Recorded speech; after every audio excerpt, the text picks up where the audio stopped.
All right. Well, thank you. You're very kind. It's always exciting to talk to this young lady, you know.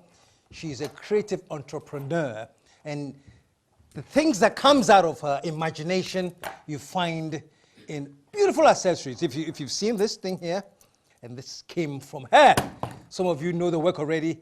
Put your hands together. Let us welcome Mabel Simpson.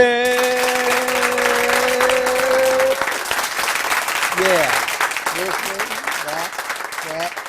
All right. Mabel, have a seat. She's in the house. We're going to take a commercial break. When we come back, mSimps. We'll be right back.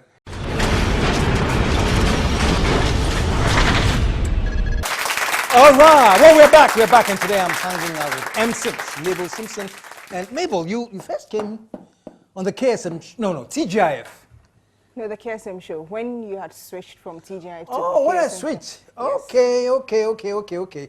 All right, so you're one of my initial KSM show guests. Yes. Put your hands together, man. Well, welcome back. Thank you. And I've been following on Facebook, and you do come up with some amazing stuff. Let's just refresh for those of us who missed your earlier appearance, how you started this whole creativity thing, and you're doing so well now, by the way. We are trying. You're trying. Yes. Well, like you know, I started in 2010, and with a capital of 200 Ghana cedis, and then the good old sewing machine, 53-year-old sewing machine, gifted to me by my grandmother. She passed away recently. Oh, may her soul rest in peace. Condolences, yes. Yeah. And it's been quite a journey. I mean, challenges, making mistakes, learning from them, and everything. But within 6 years, I feel that we've grown, and it's been good growth because since the last time I was on the show, we've won 5 awards. We're nominated by the U.S. Embassy Ghana to go on a trip in the United States of America. It's called the African Women's Entrepreneurship Program, which is sponsored by the State Department. You know, and then we are happen to be in 5 states in the U.S., talking to business people, learning about U.S. trade, learning about their policies and all. And we're just 2 from Ghana, you know, 2 women from Ghana, and it's been good. We've come up, and since then we've come up with innovative ideas. One of our best sellers after is the reversible handbag. The reversible handbag? Yes, so you can use, one part is leather, and then the other part is fabric. So days that you want to go all formal, you can use the all leather part. Okay. And then days that you want to go casual, you can just turn it inside out and then use the fabric part. And we've improved on our production and the quality also. We've learned from our mistakes. So and since we started, we try to get feedback from clients. So you can't satisfy everybody, but I know we do our best to satisfy everyone. We listen to what the clients want. What kind of complaints have you got, for example? Complaints. I remember just yesterday, someone called, a friend of mine called me, and then he said, Mabel, someone called and says that they asked you for an iPad case, and it seemed as if, you know, you didn't have time for them. I was like, oh, we stopped making iPad cases a year ago. The reason being that, I mean, these days, every now and then, you know, new gadgets are coming out, and you need to change, and they're not things, everyday things that sell, you know. So you can't put in so much energy and work, and the things are there. It locks up your capital. So I went through my messages. I was just trying to find out who. He wouldn't mention any names. And then I even saw 2 conversations I've had with people. One asked, and I said, oh, we've stopped making them. The person said, thank you. The other person, I actually recommended another designer. So I was like, okay, so where did I go wrong? The fact that we've stopped making them doesn't make me too known. Right, the person says, well, now you're too known, you don't even... Exactly. But then there are a number of things we've stopped making because we realize that those things don't sell fast, or they take too much time, and you can't put a high price on. So we just stopped making something. Yeah, it didn't make business sense. Exactly. We're just concentrating on the things that we know that we're going to make profits from. Wow.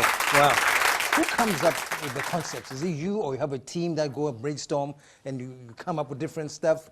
like this reversible bag and things like that? Including myself, including me, we are 7 in all. So I have 6 people I work with. And usually I come up with a concept, but then I share the idea with them, and then we all work together from designing to the finish. Now, the reversible bag, for instance, it took us about 5 months to actually finalize on everything. We started, or I just came up, one day I was just there and I said, okay, let's make a reversible handbag.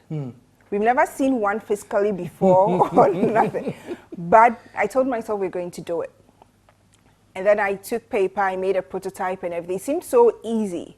We cut up the leather, the fabric, everything. Now, when it came to the stitching, they're like, okay, how are we going to go about it? We finished, they were like, oh, there's something wrong. We're at it for 5 months before we finally, you know, got it right.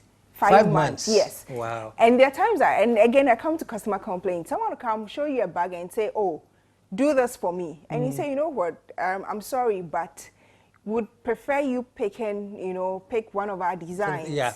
Because sometimes when you see something, it seems so easy and simple.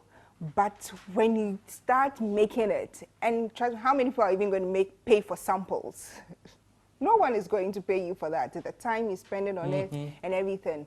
So we just ask clients to, you know, bear with us. It's not like we are being too known or anything, but production it's something else. It takes time. It takes time, you know. It takes time. We are doing our best. Yeah. But you're doing very well, though, you know, because you have really grown the brand. mSimps is not the, you know, mSimps. You don't go like that. Oh, mSimps, you know. You immediately recognize it. Like I mentioned, it's been tough, and it hasn't just been me alone doing all of this. It's been the team as well. It took me a number of years to actually get the team I'm working with now. I've had people come, leave, and everything because not everyone understands your vision. Not everyone understands where you want to get to or what you're doing. You know. Some people come and say, oh, I can sew, so I want to work with you. And they come and realize that it's not, you know, it's not the quality you're looking for. Exactly. And a lot of people can take it that, okay, they've stitched it the wrong way. You've asked them to unstitch and do it again. Working with leather is a bit difficult. It's not like fabric where you can unstitch, iron, and then, you know, yeah, okay. With leather, once you stitch, and unstitch, that's it. Exactly. And I thank God that the team that I have now, they understand things. And I've also learned, you know, how to work with people. I think I've become a better leader. You know, at first, I just didn't understand them. You know, when I started here, sometimes I would go in, eat alone and everything. But then I realized that to make people understand you and to make them feel like they are part of what you're doing, you need to sort of bond with them. Yes. So the times we eat together from the same bowl or plate, we eat together. If it's their birthday or something, they get, you know, gifts, they get bonuses. And you need to understand the people you're working with. Because a lot of them will feel that, okay, the limelight is just on you. You're making all the money. My assistant, for example, I make her at the end of every month, she, you know, she's the one who comes to tell us that, okay, we spent X and X amount, we earned this. So everyone has an idea of how much we are spending and how much we are making. So no one says that, oh, because we are coming to work every day, we are making so much money. Yes. So it's about, you know, having a bond with your team members. And being transparent. Being transparent, exactly. Because at the end of the day, the company is just not about you. It needs to be something that's going to be sustained. I always say that no one knows tomorrow. What if something happens tomorrow? mSimps still has to be there. Someone needs to take over. And that's the kind of business or brand that I'm building. mSimps should not, you know, depart with me. It should be there. Yeah. Wow, wow. And yeah, and young company growing up, you know, doing so well, and in a climate that sometimes is not very encouraging, you know, sometimes it's very harsh. We all went through the unfortunate doom, so. And I'm praying to God that it's now resting in peace. And I read some of your frustrations on on Facebook. But the question is, well done, you've gone through it, you survived. But what adjustments did you make to go through that era? That was a difficult moment because at that point, you know, you realize that now I tell myself that because I was able to survive that, I'll be able to survive anything. Give it up, man. Give it You up. know? Give it up. Yeah, yeah, yeah. It's clear that you don't have life. There are days that the generator is just going to break down, and you call the mechanic, he's going to bluff you, and you just feel so frustrated. And trust me, clients don't understand that there's doom or your generator. They want their product. They want their product. And it happened at a period where we're working, we had a large, you know, order. We're making about 700 bags for a company. And, you know, corporate clients always come last minute, put a lot of pressure and everything. And wow. It was crazy, but we survived. All that we had to do was, we told ourselves, I know we need to do this. So we were working long hours, you know, we're working long hours and realize that when we come to work, we don't have to waste any time at all. We need to work because we are running on a generator. Otherwise, you'd be wasting money, wasting fuel.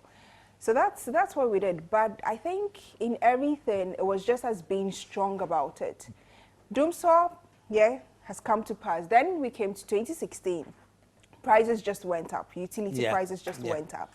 And then that was another thing. We're spending about 4 times the amount we're spending on electricity previously. And it was a period where, you know, people don't have a lot of disposable income. You can't increase prices because no one is going to buy. Within the last month, to be honest with you, I think I've just prayed to God. I told the team that, you know what, we all need to set targets for ourselves individually. Let's all come up with strategies. Let's all pray about this. But God has been good. We've been able to pull through. Wow. I think it's just about sometimes, yes, hope won't bring money or put food on the table, but sometimes you just need to have hope and faith. Yeah. Wow, wow. I mean, those were extremely challenging, you know, times. Yes. You know, when your revenue source is cut by a lot, and yet the expenditure has gone up by a lot. Yes. And so I'm glad when you say, once I've been through this, then I can go through anything. It toughens you up, trust me, because there are people who depend on you. Imagine if you say, you're not going to do this anymore. What are they also going to do? There are some of my team members who have kids. How are they going to survive? How are they going to pay their children's school fees? You know, it's tough, and you have loans to pay back. Was it some of those that kept you going? Because somebody can easily say, Charlie, this, you know, I mean, that's just it. Times are bad. I can't, you know. Yeah, but did you ever get there where you decided that, well, people are depending on me, so no matter what, I'm sticking in? Yes, and then also you think about yourself. I mean, to be honest with you, I'm not the kind of woman who can sit in a bank or structured. No, I need to use my brain. I need to do something. So that is, what am I going to do? If I stop this, what am I going to do? This is me, this is my life. People call or send me emails and tell me that I inspire them. So someone who is inspiring someone, are you not going to quit? Quit, No. It didn't make sense. Yeah. So you hung in there. Yeah, and we'll survive. I mean, it's not the end. You know, there are times you think about all your competitors and everything, but I've told myself that, listen, competition is going to be there. You're competing against so many people, but at the end of the day, there's a reason why people come back to you. There are some clients I've had for 6 years. They still come back. There's a reason why people recommend you to some people. There's a reason why the U.S. Embassy recognizes you and says, you know, go to America, go and do this. There's a reason for everything. There's a reason why God made me quit my job to start this. And God What were you doing before, by the way? I worked with Hits FM. Okay. I worked with Mr. Kojo Yanka. Okay. And then I worked with Kojo Oponkruma as well. So, I mean, I've had men, like, you know, good men train me. At Hits FM, my boss was Rudy Kwache. And then I worked with Kojo Yanka and then Kojo Oponkruma. Wow. And these are men that, you know, I'm always grateful to because they taught me something. They taught me something. Without them, I don't think I would have been brave or had this confidence, to survive all of this. At what point did you decide I'm going on my own? I'm standing on my own, no matter what. When you got your 200 CDs in the machine. I was working in a company. It was a new company. It was a new baby, and I felt that things weren't going on right in the company. But all along, I'd always wanted to start something on my own, have my own business. To be honest with you, I didn't even think it was going to be anything fashion related to fashion or anything. Really? No. But at a point, I told myself that, you know what? You've been to school. You went to Kenya University 4 years, studied graphic design. You're not doing anything with it. You did visual arts in Wesley Girls. What are you doing with, what you stated? Yeah. And at that point, I said, okay, I'm not going to do clothing, but what can I do or make to make Ghanaians believe in made in Ghana products again? So I said, okay, I don't like the fact that, corporate people go to work and there's nothing, made in Ghana about what they wear. So aside clothing, what can I do? So I started making accessories, that's belts. I started making belts and brooches. That's how mSimps started. And so you go to work, yes, you have your corporate outfit, you have probably an African print brooch or a belt. That's how we started. And then gradually you'd have a client come through and say, okay, make a clutch press for me, or make a handbag for me, make this for me. That's how, we built mSimps. But now we are just focusing on handbags. We want to specialize in handbags. Yes. Yeah. We want to become the bag maker of Ghana. Okay. No matter how difficult it is, we are going to make sure that we are going to be the bag makers of Ghana. Put your hands together, man.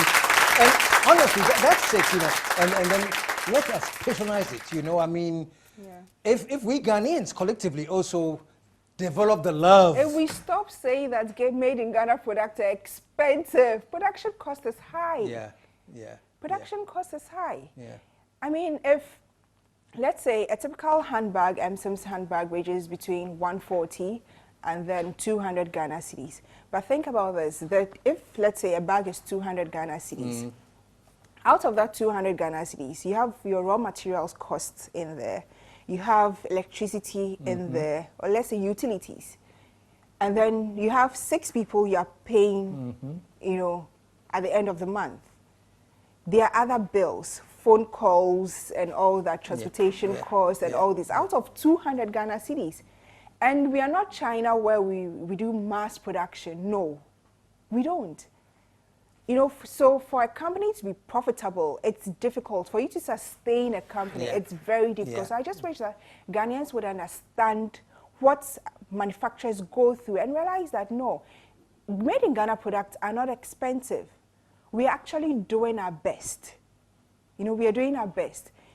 And the same people who come and say made in Ghana products are expensive are the same people who probably go and buy a Louis Vuitton bag or, dish out money and buy the most expensive bag or product. But patronizing something made here, I mean, if it's of good quality, I don't have an issue with it. If it's of bad quality, then you can say that, okay, fine. I don't have to pay X and X amount for that. But trust me, a lot of Ghanaians now, manufacturers are doing very well. You talk of Horseman shoes, you talk of Wear Ghana. I mean, there are a lot of young people who are doing extremely well, trying to bring that confidence about made in Ghana products back. And I believe, and I love it, because somehow it gives me some hope, that there's a new crop of people in your generation. We are hungry. You're hungry. Yeah. Yeah. Because you are not getting that necessary support that you should get. Yeah. It's not there. It's not there. I mean, the banks won't give you loans or anything. Interest rates are high. Fortunately, we're beneficiaries of the Youth Enterprise Support Fund. But this is even a loan that you have to pay back, And with all that's going on, paying back sometimes is a struggle, but you have to pay back. You have to pay back. So we wish that, the banks would give us, loans with very little interest. I mean, look at the growth of the company. Look at their books, their performance. And then you can tell if I give the startup, this amount of money? Will they be able to pay back?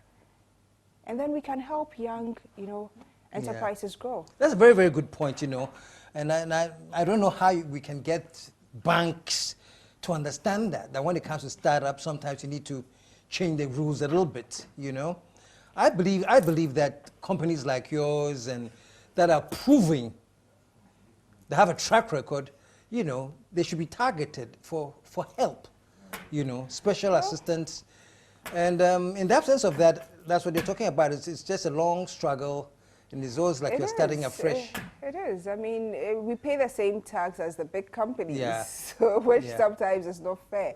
You make products for organizations, and then the withholding tax is the same as, the big companies, and you realize that it's tough, but you need to keep going. Yeah. Well, we have to wrap it up, but how about all you young companies, like, you startups, you Horseman, and the rest of you, come together in some kind of collective and propose something for government? Or you've done that before, the way you are laughing. Yeah? Well, like you should get certain breaks for startups.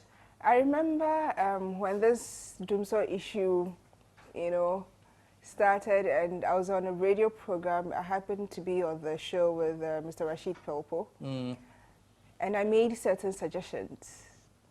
At the end of the day, I was called rude, so I've decided to keep quiet and mind my own business. Wow. But, there are some government officials who actually support what you're doing. So I have a few people, who actually buy my products and then, recommend to their friends. One of such people is Dr. Victor Bampo, the Deputy Health Minister. There are times he buys a product and then he actually pays extra. He pays more for the product. He recommends to his friends. Sometimes in a month, he can come and buy 4 slippers just for his friends, for himself. And these are, if we had every, MP or every minister buying, shoes from Horseman Shoes, wouldn't that be encouraging? Yeah. That would be encouraging. Yeah. If we had even the president, I mean, during the State of the Nation address a few years back, he was wearing Horseman shoes. But I don't know, I stand to be corrected, has he come back for another pair of shoes? I don't know about that. Yeah. It would be good that anytime the president is looking out for shoes, you come back to Horseman shoes. Maybe he has, I don't know about that. Okay. Yeah. Yes. Yeah. But it's up to you. Do well. Anytime you need gifts, you call us. It would be good to have everybody patronize Made in Ghana products. Once you know that they're of good quality, why not? You need to go in for it. Well, can you now? And that's true, If you can put our mouth where the money is or our money where the mouth is, I don't know. Something there's mouth and there's money. Yeah, something like that, Yeah. Because ironically, the time that the president talked about wearing Horseman shoes, I think it was the following week that we imported the furniture from China, So it's yeah. And when you speak with people, they'll say, "Oh, Ghanaian industries or Ghanaian manufacturers don't, keep their word when it comes to timing." Yeah. But trust me, anytime we've had to make products for the big corporations, they come and they give you some ridiculous timelines that you sort of need to kill yourself to make it happen for them. And at the end of the day, even, they paying you back. And most of these people wouldn't give you money to pre-finance. You need to pre-finance on your own. Where do you expect them to get the money for? So these are all challenges that if we looked at, if someone came and said, Mabel, make 1,000 bags for me. At least give me about 70% of the payment. Yeah. And let me work on the item. But you don't give me a city. Yeah. I need to pre-finance this myself. Yeah. And then after chase you for my money. Chase you for the money. Sometimes it takes about 5 months or more for you to get your money back. Wow. So sometimes it's best you do your retail thing than look at the big, things. Yeah. Well, Mabel, thank you very, very much. But congratulations, because in spite of all of that, you are still in there, and mSimps is still on the ground and getting better. So I know that the next time I invite you here, it's going to be Yeah, we are actually, let me just say it here first. We're actually working on very soon, in about the next few months, we're going to have our own retail outlet. Really? So we'll move from, there'll still be the online shop. Yeah. Now people can walk into an mSimps shop to buy what they want. You see, you are growing in spite of everything. Yes. Put your hands together, man. Put your hands together, man. You know, I always tell the youth, you know, there are two things. You can say either because of or in spite of. You say because of when everything is cool, you know. I was able to do this and that because of. Or I did this and that because of. It means the conditions were good. But when the conditions are bad, you say, in spite of this and that, I was still able to do it. So what Mabel is telling us that in spite of everything, you're moving on. Yes. Keep moving. It shall be well. Thank mSimps, thank you so much. And it was a pleasure having you, and I wish you all the best. Thank you. Okay, stick around, folks. We will be right back. Stay tuned. Oluman Boogie will be right back. The KSM Show.